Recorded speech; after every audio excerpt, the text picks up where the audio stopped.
sal libis yeki adari jihila gelin roş hilata navin piroz dibe. Ji ev gelana yek jiji geli kurde. Her sal seri çiyan zozanên Gulistani agirê Newrozê pêtitînî. Pîroziya Newrozê ji bo gelê me nîşana serfiraziyê û rizgariyê ye. Ango ji demeke dûr ve zor destî li ser gelê me berdewam dike. Gelê me ev şera di bîst û yekê adarê li daxistin. Ev roja ji bo gelên roj hilata navîn bûbû rojeke nû. Roja nû, nûroj yan jî Newroz. Ji bo gelê roj hilata navîn bû cejnek. Cejna Newroz heta vê demê tê pîrozkirin. Ji bo em rizgar bibin, giring e em Newrozê nû li darxin, li gel vê awayê em pîroz dikin. Cejna Newrozê li we hemiyan pîroz be!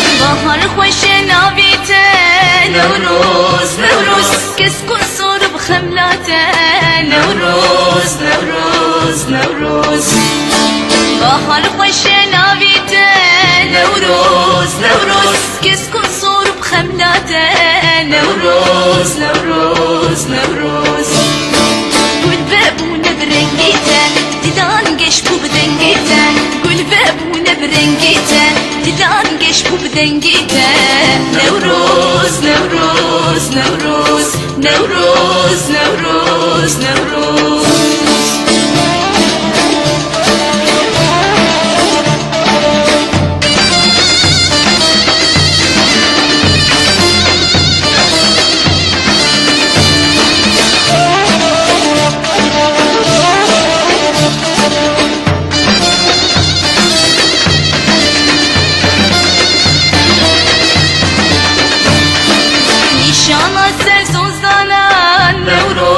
نوروز بنیر چندی جیهانه نوروز نوروز نوروز نشانا سر سوزانه نوروز نوروز بنیر چندی جیهانه نوروز نوروز نوروز خورتان آگل دادانه جبوی تجان فیدانه خورتان آگل دادانه جبوی تجان فیدانه نوروز نوروز نوروز نوروز نوروز نوروز